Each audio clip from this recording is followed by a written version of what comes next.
મિત્રો એવું કહેવામાં આવે છે કે સમય છે ને, સમય એ દરેકનો બદલાય છે, કોઈનો એક જેવો રહેતો નથી. અહીંયા છે ને આપણે ઘણા વ્યક્તિઓને અર્શ ઉપરથી ફર્શ ઉપર આવતા જોયા છે અને ફર્શ ઉપરથી અર્શ પર જતાય જોયા છે. આ પૃથ્વી એવી છે ને, આ દુનિયા એવી છે ને મિત્રો, કે અહીંયા છે ને રાજાને રંક થવામાં અને રંકને રાય થવામાં પળવારની વાર લાગતી નથી.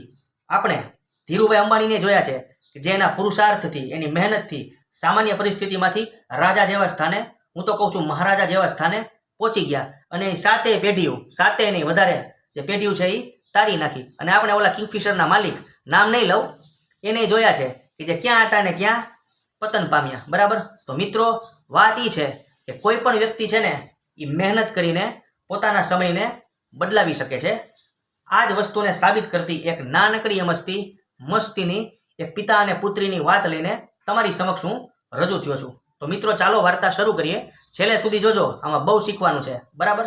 હા, તો ચાલો શરૂ કરીએ. તો મિત્રો કોઈ એક શહેરમાં એક મેઇન રસ્તા ઉપર એક પિતા અને એક પુત્રી, હવે પુત્રીની ઉંમર હશે આશરે 15 થી 16 વર્ષ ને પિતા હશે આધેડ ઉંમરના, એટલે કે 50 જેવા. બરાબર. ચાલ્યા જતા હતા.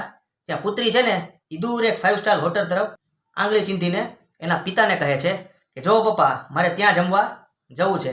એટલે પિતાજી કહે છે કાંઈ વાંધો નહીં, ચાલ બેટી. હવે મિત્રો બે પિતા અને પુત્રીની 5 સ્ટાર હોટલના મેઇન ગેટથી હોટલમાં એન્ટ્રી થાય છે.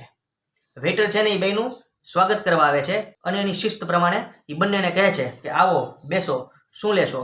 એટલે પિતા છે ને એ પુત્રીને કહે છે બોલ બેટા, શું ખાવું છે? એટલે દીકરી કહે મારે પાઉંભાજી ખાવી છે. એટલે પિતાજી વેઇટરને કહે છે કે એક પાઉંભાજી લાવો. એટલે વેઇટર કે કેમ સાહેબ, તમારે નથી ખાવું? એટલે પિતાજી કે ના ના, મારી ઈચ્છા નથી, મને ભૂખ નથી. એટલે વેઇટર બેની હાલત જોઈ ને સમજી ગયો, ફાટેલા કપડાં હતા, કે આમની પાસે પૈસા હશે નહીં. એટલામાં જ એ પિતાજી હતા ને એને વેઇટરને કીધું કે આ મારી દીકરી છે, આજે જેનું 10મા ધોરણનું રિઝલ્ટ આવ્યું છે અને આખા જિલ્લામાં એ ટોપ આવી છે. એટલે મેં એને વચન દીધું હતું કે તું જો ટોપ આવીશ ને તો હું તને 5 સ્ટાર હોટલમાં તું કે ઈ ખવડાવીશ. એટલે આજે હું એને અહીંયા લઈને આવ્યો છું. આ સાંભળતા વેઇટર છે ને એ દોડીને હોટલના માલિક પાસે ગયો અને માલિકને બધી વાત કરી. એટલે માલિક કે કાંઈ વાંધો નહીં, આ તો આપણા સદભાગ્ય છે કે આવી હોશિયાર છોકરી આપણી હોટલમાં આજે આવી છે. બરાબર. એટલે એને કીધું જો એક કામ કરો, એ છોકરીને અને એના પિતાને બેયને એક એક પ્લેટ પાઉંભાજી આપો અને જેટલી ખાવી હોય એટલી અનલિમિટેડ આપો.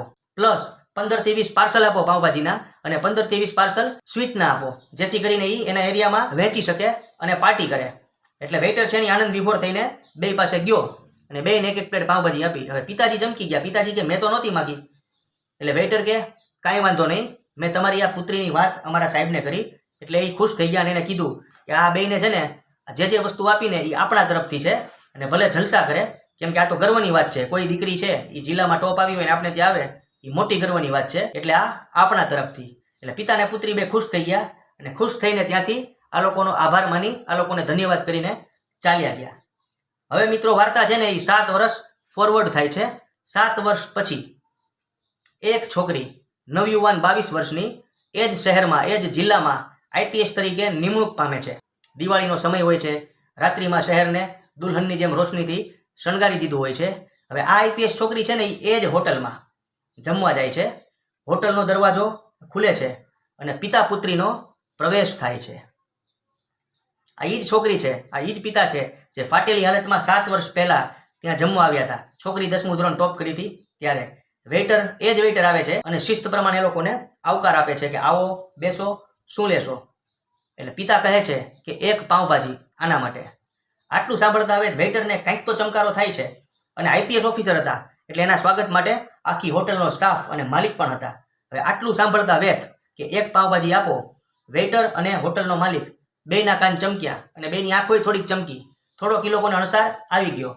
ત્યારે એ જે છોકરી હતી ને એને ઊભી થઈ અને વેઇટર અને હોટલના માલિક બેયને પ્રણામ કર્યા અને બેયને કીધું કે હું એ જ છોકરી છું જે 7 વર્ષ પહેલાં તમારે ત્યાં આવી હતી અને તમે 10મું ધોરણ મેં ટોપ કર્યું હતું, એટલે અમને જે જમવાનું હતું, જે પાઉંભાજી હતી, એ તમારા તરફથી આપી હતી. તમારા આ કર્મથી, તમારા આ કાર્યથી મને ઉત્સાહ મળ્યો, મને એક પ્રેરણા મળી કે હું જિલ્લામાં ટોપ થઈ અને મને આટલું બધું માન મળ્યું, મારું આટલું બધું મહત્વ થયું, તો હું કદાચ આગળ વધું તો આ સમાજનું કંઈક ભલું કરી શકું.